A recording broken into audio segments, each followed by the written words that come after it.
every month. Largely thanks to you, I was thinking about how could I monetize this traffic. I'll give you one line of code, embed this AI audio processing tool, and you're going to now offer this high-tech offering in print money. There has been 16,000 songs uploaded to Stemmer since October 31st. I went all in on Stemmer until I ran out of money. Being an entrepreneur sucks. Yes. Everyone, my good friend Sam Goetz is here, founder of Stemmer. I call you a serial entrepreneur because, I've known you since before Stemmer, and I've seen you pitch some very interesting products. The wall. Yeah. The wall is one. Yep, that's the most memorable concept. And I still think there's like value in that. Have you ever thought about giving it another go? Back when I was when I quit Stemmer for a little bit, I was really getting antsy. Yeah. I thought about making it, like you suggested, like a service. Yeah. Sort of like a mobile throw the axe type thing. A mobile one, yeah. Yeah, because like rage rooms are a thing, apparently. And I don't know like where to find a rage room, but I know if there was just an opportunity, wherever I was, something popped up. Hey, you want to break this thing? Yeah. Let me blow some steam. Punch a hole in the wall. Yeah, man. Yeah. I was stressed out during college, so that's what started it. Solving your own problems. Yeah. Did you actually punch a hole in the wall first and then realize like your hand was in the hole and you I wanted to, but no.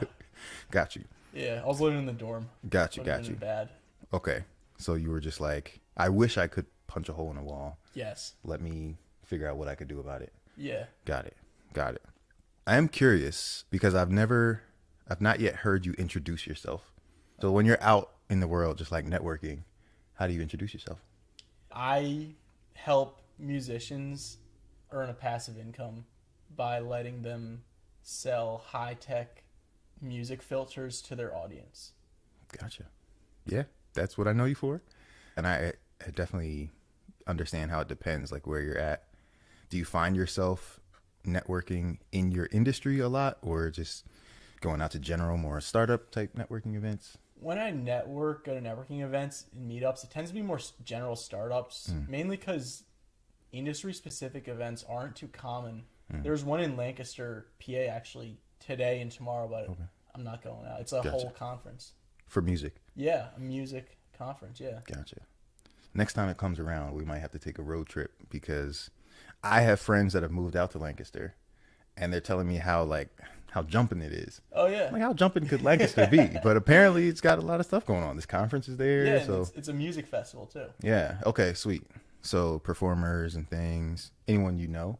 No. Okay. There's a CEO of a music tech firm, Groover, that'll be there. Okay. That's how he posted it on LinkedIn. I was like, this could be a cheaper way to test the waters of going to...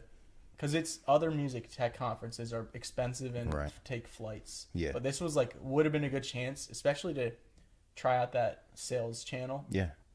But it just didn't end up working out. Gotcha. Just timing wise.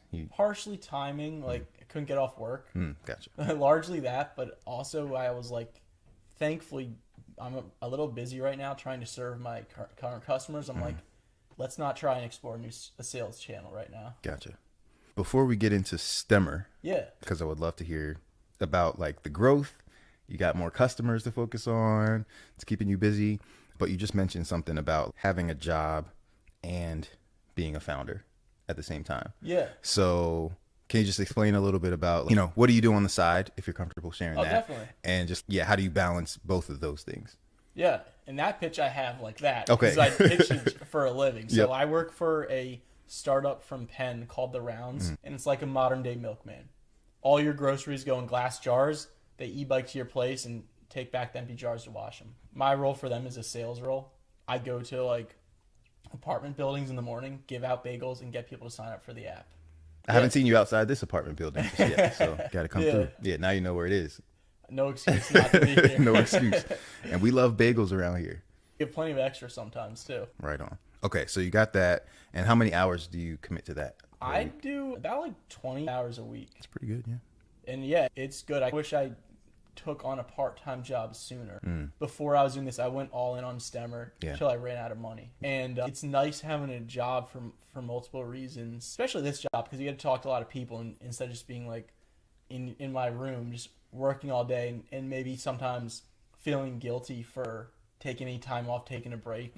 Like for me, getting a job was like, I don't know, just sort of just accept, like just trying to accept where I am and like just accept that and be like, it's okay if your startup isn't your full-time thing. At one point you were full-time on your startup. Yeah. What helped you get to that point? Like, how did you take that leap and invest in yourself? Because you're still very young. What was the process of just being able to focus on Stemmer full-time? So I was fortunate enough to have some savings, and I got a ton of funding from the University of Delaware, the Horn Entrepreneurship Program. So I was coming out of college, and I was like, I have some money. I could probably last a year. And I figured I might as well try going all out. So it was definitely a risk, but yeah, I guess that's it. Yeah, right on. Just jumped in, got the resources. And how long were you able to focus on it?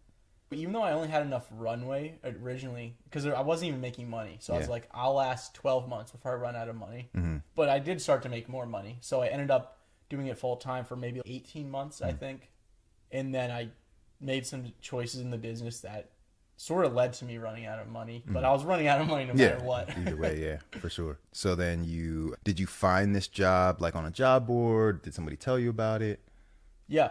So I wasn't even sure what job I wanted to do, and it was a very, I guess the word is stressful, because all of a sudden my identity goes from full-time founder to I need a job, but do I want to be an entrepreneur? Because I also, same time I ran out of money, I quit Stemmer. So my whole identity was uprooted. Yeah. So I didn't know what kind of job I wanted. And I was like, I went to the UD career fair. I was like, maybe I'll do a full-time job. Being an entrepreneur sucks. Yes. Let me take a break. And I went there, and during this process, I realized I cannot help but be an entrepreneur. That's even what I said in the podcast competition. So I realized I'm always going to be this. And I realized a full-time job will take up a ton of time. So I was like, I guess I'll do part-time. And it's unfortunate. I was like, unfortunately, full-time jobs, they pay a lot more than a part-time job would. Yeah. So I thought it would be great if I could somehow make full-time job hourly wages doing part-time work, which I thought was unrealistic. Yeah. But I got lucky at the rounds. At my role, I'm grateful to make really good wages, and I get to work part-time. So it's perfect. Excellent. I found him on Indeed. Okay. Yeah. Indeed. So don't sleep on Indeed. No. I feel like everybody goes to LinkedIn, Indeed. Like I used to hear about it a lot, but it's still out here changing lives. Yeah. Awesome. Yeah. One of the things that you mentioned was like the mental battle of just like the identity crisis. Yeah. Whereas, you are an entrepreneur, you identify as a founder, and you're all in on this thing. But the reality is it's a startup, and you are in the market, but you haven't validated to the point where you have, recurring revenue that's significant. Because I remember very early on, like we would talk about you having paying customers, which was great, but it definitely wasn't enough to like pay for your rent or pay the bills or pay for just your social life, being able to go out on a Friday night. So I definitely can relate in just the challenge of being like, no, I can't take on this other thing because that's not who I am. It's not who I am. It feels like it's taking away time from what you can focus on with the business. But in reality, it's no, I need something else to be able to help me have more runway. Yep. And invest. I assume you invest some of your paycheck into the business in some way, multiple ways probably. What's really nice about being forced to work, I'm not forced to work, but working another job is it forces me to make smarter business decisions. Okay. How so? Before, for multiple reasons, I tried to do everything. And because I think I have a certain way I like to do things, it's hard for me to give up control. And I don't feel justified because especially when I'm not feeling like a success, sometimes I don't feel like it's justified for me to pay for help because I don't think I'm succeeding. Yeah. So, but when I'm forced to work, it forced me to make my first real hire. Gotcha. And that was a very smart business decision. But if I had the time, I would have just kept doing that work myself. And a business is supposed to be this engine. Yeah. And if you're doing all the work, that's not an engine.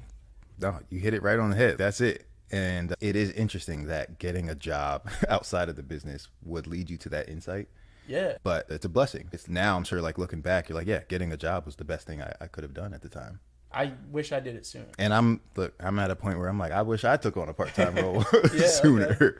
Uh-huh. Definitely can relate. So I'm glad you got those lessons out of it. And the role that you're in part-time is a sales role, right? I feel like that's a great role for founders who need a part-time gig because it is more flexible, right? Do you find that it also, like, you've been prepared, like having a startup prepared you to do well in a sales role? Oh, 100%. Yeah. Yes. Yeah. So if you're a founder who needs a part-time gig, I would say look at more sales roles. Even if you don't view yourself as a salesperson, most likely like you have the skill set that's needed. And do you have any wins you can share about your part-time gig? Any acknowledgments you've gotten? Yes, I've been recognized as the #1 performing sales rep in the Philly market. Incredible. Incredible. Killing the game. And that was like how many months in? The entire time I've been there. Wow. But I was recognized after a few months. Gotcha. But yeah, all the data I've been. Yeah, man. And it feels good, and I like it. Yeah. I will always want to keep that title, so Yeah. it keeps me working hard. No, that's a beautiful thing to have a job that you don't hate. Yeah. A lot of people hate their jobs. So when you think about, oh, I have to get a job to keep going, right, to help me pay my bills, the fear is that, yeah, I'm going to be focusing time on something I don't really care about, and it's going to stress me out. It's just stuff that I don't want to do. But in my view, like, it sounds like it's giving you experience. It's giving you like collaboration skills that maybe you haven't built yet in the business, because we'll talk about the team you started to build with Stemmer. But it's almost like working for a startup is teaching you how to build your startup. That's right. And on the note of the job, I was also really afraid, especially even with some sales jobs and full-time jobs. I felt like it would take a lot of mental investment, even outside of work maybe. But with the rounds, since it's field sales, I clock in, I execute, and I clock out, and I'm done. Gotcha. You make the sales on the spot. Right. Yeah. No extra work. I love it. Yeah. I love it. It's Cool. great for founders. Sweet. Yeah. All right. The rounds, you got your little commercial. So the first one is free. First one is free. But no, let's talk about Stemmer. We are here because, for one, we've built a relationship over time, which I'm just always amazed by, just hearing your progress and being able to just share insights here and there. But you are now a member of our community at Bison Venture Partners, and you took advantage of our podcast pitch competition opportunity that we hosted, where several entrepreneurs ranging from authors to production company founders to, what would you call it, like more community-based startups, all competed for a $1,000 grand prize, where you each got an episode on our podcast, and you had to get as many listens as you could to win the $1,000. You are here on the couch as my first live interview around the herd because you got the most listens. Yeah. So congratulations. Thank you. Congratulations. One, on jumping in and taking advantage, because I think a lot of people saw that and were very hesitant to participate because you're putting yourself out there, and, you know, it is a new type of platform. Like most pitch competitions, you know, okay, I submit an application. If I make it to the finals, I stand on a stage and I pitch live. We didn't do any of that. It was just, hey, here's a slot on our podcast. You get your own episode, and it's up to you to share your link far and wide. Not only do you need to have a great pitch so that people listen to the content, but you also need to be able to share it, whether it's on your email list, social media, whatever it might be. Getting into that, for one, give us just a quick elevator pitch on what Stemmer is, and then we'd love to figure out just what did you do to get the most listens. Awesome. I'm happy to share that. And I'm still working out how to pitch Stemmer. The new version is like only 6 months old by now. So the easiest way to pitch it, especially lately, it takes a different route, but Stemmer makes songs that somebody recorded in the bedroom or at home sound like they made it in a professional studio. That's what Stemmer does. I make it so any business can sell Stemmer to their audience. That's my business model. Gotcha. another way I'd pitch it, and that wasn't too bad of a pitch either. Yeah, that was solid. That might be how I go for it, honestly. Yeah. I think white labeling might be I think you may need a buzzword. People don't know white labeling. Oh, they don't. Oh, okay, No. Interesting. Yeah, I wish they did. Yeah. Like, what's a better word than white labeling? So we can workshop that later. Maybe it's a platform. Yeah. Stemmer is a platform. I could also say Stemmer is a platform where people can sell music filters to other people. Closer. Uh-huh. Yeah, not terrible. Not entirely clear. Yeah. Because you say people. It's like what type of people, and then sell it to other people. Yes. Who are these people? Okay, yeah. So who's selling? Who's on that side? And that's the other part. There's two different archetypes. One thing where what really spawned it is we approach influencers, influential people in the music industry, professional artists, and we let them build. They can clone their sound, the way they balance the sonics of their music. We can take an image of how they process their songs with a lot of bass maybe, and then we let them sell that image, that clone of themselves, sort of this filter, to their fans who also make music. That's one archetype, and I haven't been that successful with that archetype yet. So the other customer archetype are websites that sell things to musicians. In particular, that sell low-tech offerings. So they have all this web traffic. They sell low-tech offerings, maybe even low-tech versions of what Stemmer does, how Stemmer transforms songs. And we say, hey, you have 20,000 monthly visitors to your website. I'll give you one line of code, embed this AI audio processing tool, and you're going to now offer this high-tech offering in print money. So I offer this white labeling to influencers and individuals, and also to music websites. Gotcha. So your target customers on one side, the end user is anyone who's making their own tracks, producing their own music, like individual artists. Yeah. And then on the other side, you have you could sell to producers, but you are targeting right now people that may sell like music software, mixing platforms, beats. Yeah. Gotcha. Yeah. And one thing that you're talking about, like this image, thinking of an artist and being like, you can copy their sound essentially, right? Like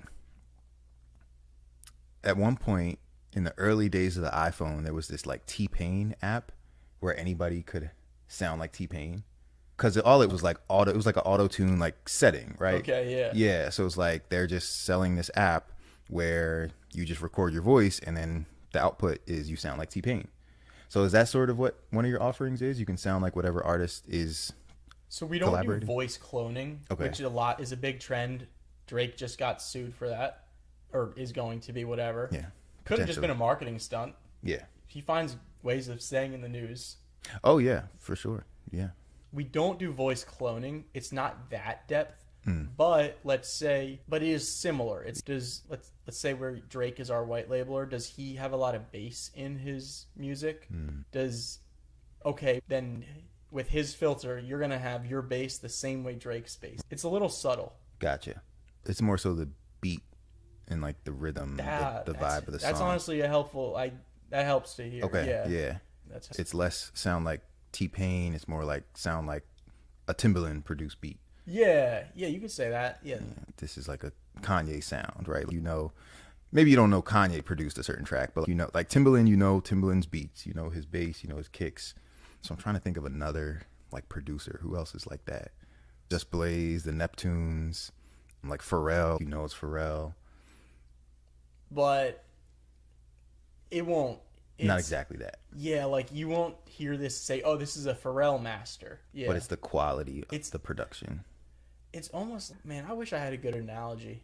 Because it's not the only thing it does. It also just makes your song objectively better. So it makes your song objectively better, and then also nudges it a little bit in the direction of maybe a style of the white labeler. Okay, got it. But it's really just a nudge. But it's at least that it's unique to that white labeler. Yeah. So if nothing else, your song sounds much better. Yeah. Having gone through this process, it is a mixed and mastered track. Mastered, not mixed. Now. Okay. Yep. So you master it, and this is an affordable service. It's a very efficient service, right? It's a software. So you don't need to sit in a studio with someone. You don't need to you don't need to know a producer, or what do you call them? Exactly. Producers or engineers. Okay. Yeah. You don't need to know an engineer personally. You can literally just go to the website, upload your raw track. Yeah. Yeah. And how long does it take for the software to master it? A couple minutes. A couple minutes. Yeah. So very quick and inexpensive. Very cheap. Most people sell it for $5 a song. Okay. Yeah. Awesome. What led you to getting to that point and realizing that was a valuable service for artists?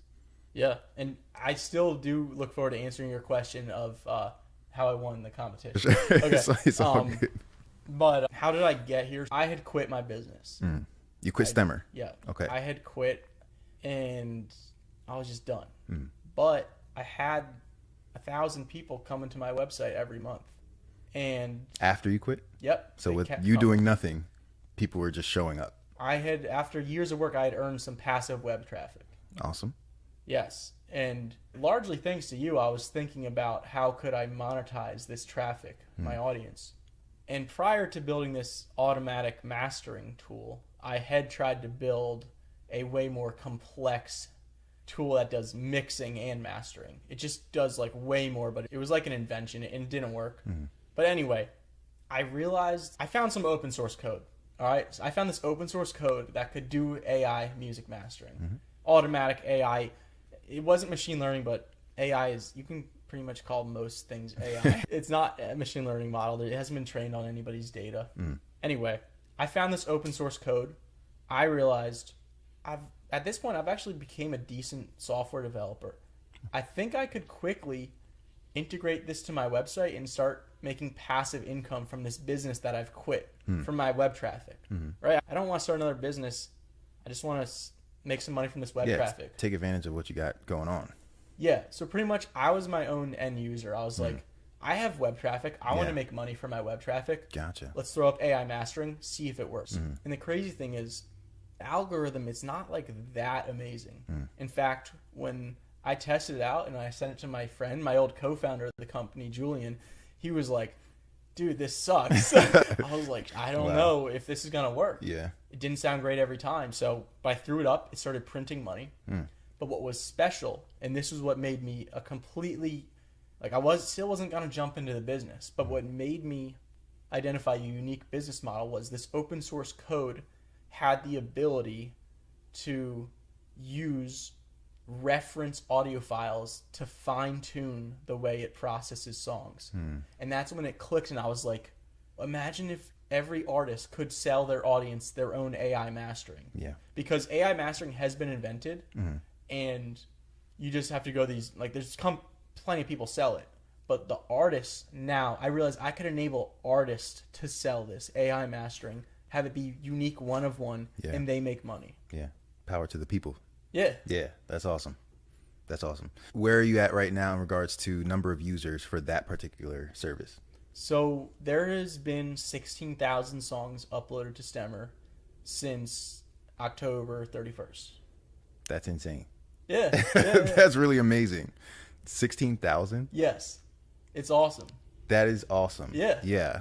That is really awesome. Do you know of that number? How many are unique artists? I would bet half of them are half of those songs are from repeat users. Awesome. Yeah. Love it. I love it. So do you offer a service where you go beyond just the one-off submission? Do you have a package where people can upload multiple files at once or anything like that? Strategically, I haven't built that yet. We do, once you upload, there is a discount code that you can, that says upload again, use this code for 10% off. Okay. Nobody does it. Really? People do, but so many people miss it. Gotcha. They just miss out. All right. Hopefully they watch this and they hear they're missing out. Yeah. Man, that's amazing. So you've got that traction. That's going great. And then what are your other offerings that you have? You have the white labeling for the website hosts, whoever's selling to artists. So what's that product look like, and how many users do you have so far? Good question. So it's designed to be very low friction. All I do is give these websites one line of code. It takes me a minute to make. All I have to do is add their unique ID and customize it to their brand colors. I can add their brand font. We have some other customizations. I just give them this line of code. Hey, it's live. Don't pay me anything. We just split the revenue 50-50. And I might try out subscriptions, but what I love is it's such an easy sell if you don't have to pay me anything. Yeah. So you're sharing the wealth, right? I get paid when you get paid. Yeah. And it's just an embeddable code that you share. Yeah. Okay. And there's about, I'd say, 30 people who've launched one of these. Sweet. And it follows the Pareto distribution. I think that's what it's called. Like, most of the people don't make much. There's a few people who make a lot of money from it. Sure. Yeah. And the genius of it is that now you're tapping into their audiences, right? So you don't have to market Stemmer. They're marketing Stemmer as themselves. Yeah. It looks like their software. And like you said, like you were getting like 1,000 visitors a month to your site without doing anything, but they are like actively running ads. They're driving traffic to their sites. So you're tapping into an exponentially greater audience. Do you have any numbers you can share in regards to, no specific names of companies, but like how many viewers are their pages getting? We have one company who was getting about 7,000 visitors to their website per month. They plugged in the Stemmer widget and they started making from it, generating 600 in monthly sales. Wow. And it didn't take away from any of their other offerings, Right. which was mixing services. Then they saw the passive income this was printing them passively. So they started running ads directly to the Stemmer widget on their website. And what's crazy is they break even on the ads. Wow. And then they get to upsell these people.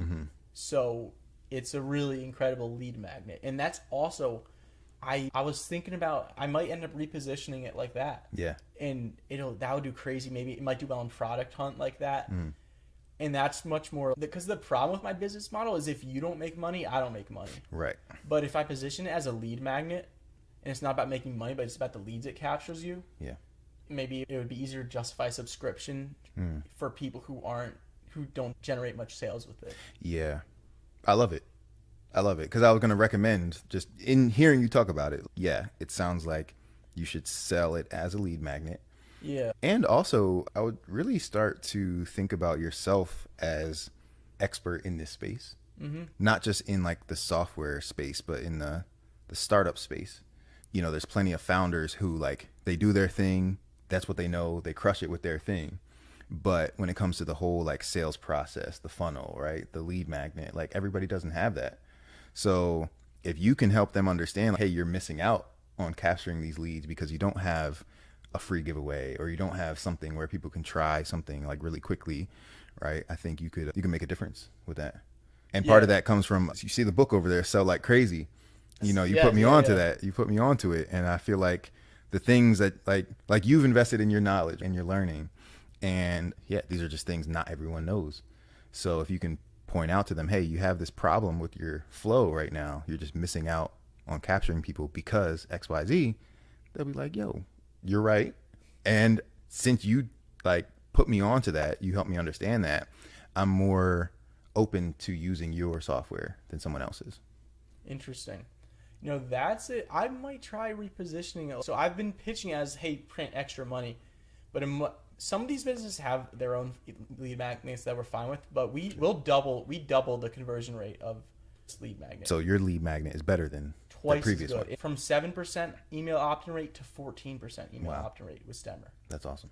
So point is, my approach right now has been more so, hey, let's make this extra money, but it might be like, hey, I don't know. I always thought make money is a good sell. Yeah. But I might try out, hey, there's a problem with your lead magnet. Yeah. I bet you're not making more than 7% conversion rate. Let's double that overnight. I think if you can give a specific number, because there's probably an average number. There is, and 7% is pretty decent. Good. Yeah. Yeah, you could say something like if your conversion rate is less than 7%, I can show you how to get it to 14. Right? Yeah. Like how we've helped someone else get it to 14 type of thing. Because then you're like, oh, I didn't know I could have it that good. I thought what I have now is fine. I'm getting by. But you're telling me other people get 14? I'm missing out. And the reason it's so powerful, I think we can make it more. There's reasons, but it's because when a company installs this stemmer widget on their website, it's so easy. The user has one action. They get really curious. They want to hear how their song will sound after. Right. Then they wait 2 minutes for the song to be processed, and they're really invested. That's when we hit them with the drop your name, phone, and email. Yeah. And once they hit that page, 67% of the people who hit that type it in. And do they have to enter their information to get the song? That's up to the person who white labels this technology. Okay, got it. And we can change the form for them too. Awesome. It's all amazing. Yeah. And I've seen you build this over the course of, I don't know how long it's been, 2 years? The whole thing, 4. 4. Yeah, I know I've known you for longer than that, but to see you build it from the ground up and to go through the highs and lows and like the point where, no, I'm done with this. You're like, I'm done with this. I remember telling you though, like, I think you'll be back. I think you will be back.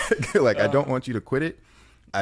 You've developed an expertise in this space that's just so valuable. And I know there's other skill sets you've developed, like how to go viral on TikTok, right? That's something that just came about from just going along this journey and not necessarily something you planned on, I'm sure, but you've gone viral how many times? 6. 6 times. Yeah. And what's the most number of views you've gotten? 2.7 million. Insane. Yeah. Just insane. Yeah. And then you That's can nuts. help other people understand, hey, there's a formula to this. I've gotten it down to a science, and you can help people. So it's pretty cool. What I really like about, honestly, the type of customers I'm working with now, it's this whole category. Like, you talk about becoming an expert. I'm sort of becoming an expert in these small business music websites that they might sell a few things, sorts of e-commerce, maybe softwares, maybe digital, a lot of digital products. They sell a lot of digital products, digital downloads. I just really like learning from them. And we talk conversion rates. It feels like we're friends. Yeah. That's awesome. That's the coolest part, is like being in the space and like these people who you may have looked at as like customers become friends, collaborators, and you're both like, hey, like how do we, I've got a community over here following, like you have a following, like if we team up, you're attacking it from different sides, but it's like a win for sure. So I love that. So with all of that, you've built your own email list, your own following. So let's talk about the pitch competition, because you had about a month to get as many listens as you could, and I would send out like bi-weekly updates letting you know how you were doing in regards to numbers, but not necessarily in regards to like place, right? You didn't know like what second place had, but you knew, okay, I'm increasing my listens every week. So one, what was your thinking going into it? Were you confident that you could get the most listens out of everyone participating? And what maybe made you feel a little more comfortable just taking your shot? Coming into the competition, I knew it was all or nothing. Okay. All or nothing. Because it's first place if you get the most views and there's nothing else. That was it. One prize. So I said, if I'm going to do this and invest my time into this, yeah, I'm going to really do it. Gotcha. I even mapped out how many hours is appropriate for me to put into this before I could just been working my other job to make that money. Love it. Not that I wouldn't do it, but like I wanted to make sure I wasn't like doing something stupid by putting a lot of time in. Gotcha. So I approached it systematically. Okay. I love it. And I asked the winner of last year how he won, Sean. And he just said he asked all his friends and family to play it a bunch of times. And that's what he did. Yeah. And he also asked them to ask their friends. I was like, okay, that's how the winner won. And he told me how many views he got. And he said, I think it was like 6,000 or 4,000. He crushed it. Yeah. Yeah. And first of all, so the competition is whoever gets the most streams. I ruled out I was not going to use it. I have the ability to probably use I wasn't going to cheat. I was not going to use any bot. I don't know if that was, you never really, I didn't explicitly say that. But no. I thought it was unethical. Yeah. And so I wasn't going to do that. For sure. But I said, I need a system. So Sean got 4,000 to win. Let's set a number that I want to hit. That's the only way. Let me set a goal. So I said 10,000 views is my goal. And I said, if I get 200 people to play this 50 times each, that's 10,000. And 50 is a big ask. But what I did was I wrote down a list of 200 people I knew. Many of these people I hadn't talked to in years. I was even nervous. Like, it was, I don't know how to phrase it, but like almost, I wouldn't say embarrassing to reach out, but like, I don't know if that makes any sense. But yeah, like, no, you're just nervous. Like, I'm kind of like, I'm not like begging, but Yeah. I'm reaching out to somebody I haven't talked to 5 years and asking them to do me a favor. Yeah. I was nervous about that. Yeah. But I said, I'm all in. Yeah. I'm going to do this. I set my goal. So I wrote down the 200 people I'm comfortable reaching out to. Or maybe even uncomfortable. I was uncomfortable reaching out to some. First of all, it was nice that I did because they were first of all, they're happy to help me. Yeah. Everybody's rooting for me. Yeah. And it was nice. I rekindled some old connections. But I said, hey, first thing I did was like, hey, I'm in a competition. Could you give this a play? A couple plays. And then hopefully they responded yes. And then after they did that, I said, awesome. By the way, would you be down to commit to playing this 10 times per day for the next 5 days? Yeah. And if so, I'll just send you a daily reminder. Okay. And some people ignored me after that or said no. Sometimes no, I was like, fine. Or some were like, yeah. Because I figured 200 times 50 is 10,000. Did the numbers, yeah. Yeah, so that's what I did. And I also had, so I like set a reminder every day. And I also had my own email list. I sent it out on multiple places. I even did a giveaway. Similar, I feel like you've done similar things. Maybe this is what the contest is almost like in itself. I said, hey, whoever, if you play this, send me a screenshot. Yeah. To my email audience, I said, send me a screenshot that you listen to the podcast, and I'll give you a free master. And that worked some. Really? Yeah, that's awesome. That got me a few. And that's how I did it. I didn't get 10,000 listens, but I think a lot of repeat listens weren't really counted. But thankfully that rule was applied equally to everybody. Yeah. So that is how I was fortunate enough to win. Right on. I love it. I can guarantee no one else was as methodical or systematic with their outreach and process. And you have to swallow your pride. I'm asking people I haven't talked in 4 years. Yeah. Do you want to commit to play this 5 times, 10 times a day? For 10 days straight. Yeah. Yeah. It is a big ask. It is But you make the ask, right? If they say no, what happens? Exactly. Yeah. And I thanked everybody. After I won, I thanked every single person individually. Awesome. I love it. I love it. Yeah, man. You crushed it. You absolutely crushed it. You got not only the most listens on your episode, but people subscribe to our newsletter, right? Like, we were introducing new people to our community. So thanks to you, we got to reach more people signing up, learning about what we have to offer. So if there's any entrepreneurs, right, in your community, hopefully they see that we can add value there. But I think you've set a great blueprint for how to do it well. And this is going to be very helpful for when we announce the next competition, so people understand, okay, like, here's what it takes to win. This is just what it takes. We shared everyone's episode with our own audience. It's not like you're just doing it alone, right? It's not, all the views aren't just totally up to you or the listens. I was at a Phillies game last week with somebody I haven't caught up with in a little while, and she was telling me how she tuned in to the episodes. And I was like, oh, that's amazing. Like, I didn't think about just like sort of random people just being interested in all the different stories. My thinking was it'll mostly be your following who really cares, but just to hear other people just tuning in, that's what it's all about. Yeah. So I'm glad. And there were people who got value out of it who did not win. I think anyone who challenged themselves to participate, like, that was a win alone, because this was like a big commercial. Right? Like, we have a growing audience. We have about 1,300 subscribers to our platform. And then people around the world listen to the podcast. Like, somehow it just spreads. Like, you'll see, there's 1% of our listeners were in Jamaica, or in India. So that's pretty cool too. So my recommendation is for anyone, don't just do it when I say do it, but when you see an opportunity to put your startup out there and to get some publicity and potentially win some money, shoot your shot. I enjoyed listening to the people I reached out to were asking me questions about you. They're like, "Who's the guy?" I'm like, "What guy?" I'm like, Who's the guy? "Oh, Gary." Yeah, the guy that keeps talking for 3 minutes at the beginning of every single episode. One other benefit of the podcast, but a big one was really reconnecting. It was nice to feel like people want to support me, and it makes sense. I don't know why I was so nervous about asking people. Yeah. It's a lot of people don't have ways to support your startup. Yeah, that's a good point. One other way that this benefited me, and this is huge for any entrepreneur listening right now. I found out through doing your competition that I can use Substack as a free email marketing system no matter how many emails I have.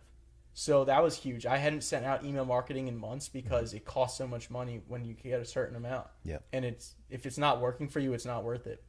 So now I can send emails to 6,000 people for free. I love it. That is a big win for me. Yeah. Yeah, because my whole thing is like low cost or free tools that also help you monetize.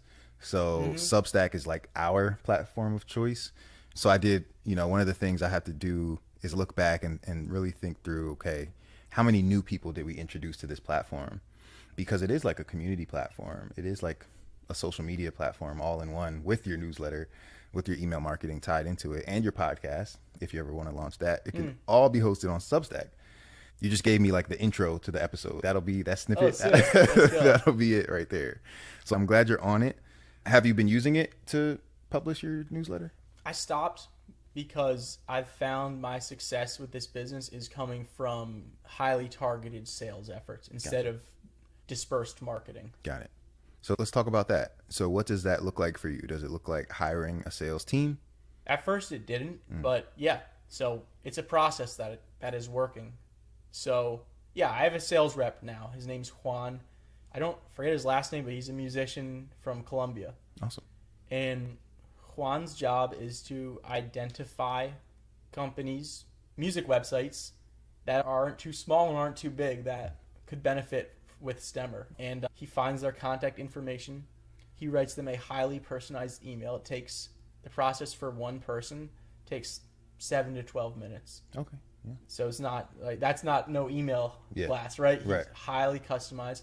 He sends these people an email. We give them a screenshot of what their Stemmer widget looks customized to their brand colors. We really show them this is ready for you. Yeah. And then 10% of the people he emails reply. He gets about half of them to book a call with me. And I get about half the people, lately more, that book a call with me to install a Stemmer widget on their website. And that's our process. How did you come up with that process? Like, how did you see someone else run a sales process like that? Or did you literally just come up with it on your own for having been in this space? Once I came up with this business, I tried a few different sales acquisition techniques. I tried posting on social media, did email marketing, and I also got people from directly asking them. And that's what worked. So what worked was direct one-to-one contact. And also what really I noticed is almost all the people who launched were on a call with me. So it was a prerequisite that we have to get them on a call. Yeah. The reason is you nudge them. Like you need people, they'll put it off. Even if they want it, they'll put it off. But if you get on the call, it's, hey, do you want to launch this like right now? And then, so I was doing it myself, somewhat systematically. I would email a bunch of people. I would identify a bunch of leads, email 20 of them. Then they would reply, they'd book calls, and they'd ask me for customizations that I have to code. And then I'd build them, but also with the customizations, I add bugs. So after emailing 20 people and maybe getting 1 or 2 launches, I was busy for a month or 2. I could not do any more sales because I was so busy on the product. So I was realizing like I was actually holding back the growth of the business by trying to do the growth myself. Gotcha. So it took me a couple tries, and it's taken a couple iterations to get a sales process working. It wasn't like that right away. But that's when I was like, okay, I want to grow, so I need to just delegate this work. Yeah. That is, it's great to hear, right? Like the business started taking off, right? Like you literally started losing capacity to do everything because you started gaining traction, and the traction forced you to build a team, to get people to fill in and take over these roles that you just don't have the time to do, right? Yeah. So with finding a sales rep, what was the process like for that? Did you use an agency? Did you use a website? I tried a couple things, posted online. I posted on LinkedIn. I was happily surprised how many quality applicants applied on LinkedIn actually. And there were multiple great candidates on there. And then I also posted on this music industry job board called Roster. Okay. ROSTR. And that's for free there. And a bunch of people applied, interviewed some. Juan applied twice. First I posted on LinkedIn and I chose somebody and it just wasn't the right fit with that person. Mm-hmm. So then when I posted on the music job board, then I realized I need somebody in the music industry. Mm-hmm. That was a learning. Mm-hmm. They need to know this stuff. So then Juan applied on both of them and he had a really good resume. He is or was, I don't know if he still works, but he's the head of Latin America at Cameo. Oh, amazing. Yep. And he was the head of Latin America at Audius. So I was like, this is incredible. Yeah. He's the guy. Yeah. For sure. That's awesome. That's awesome. So that worked out. And how do you feel right now? Do you feel like your team has the capacity to handle everything, or are you still growing and need to hire someone else? Sales is okay. Sales team is fine for now. So I get bogged down. I do get a little bogged down with product. I'm hesitant to hire programmers to code things for me because once I do that and somebody else builds my product, I will lose a lot of control. So it's scary to do that. However, I need to see more revenue before I'm comfortable doing that. Heard. Yeah. Totally understandable. Yeah, and the fact that you have that grasp over where your business is, right, and what you need is great. So I love to hear that. With that, is there anything you're working on, anything you're launching soon? What should the audience know about Stemmer so that, one, we can help you if you've got something that maybe needs promotion, but also is there an ask that you have of anybody that's tuning in? If you know anybody who has an audience of music creators, we can give them a passive revenue stream for no cost. So feel free to send them my way. It's stemmer.io. It's also at stemmer.io. You need customers. You need users. Yeah. For sure. So that sounds great. Stemmer.io, at stemmer.io, everywhere.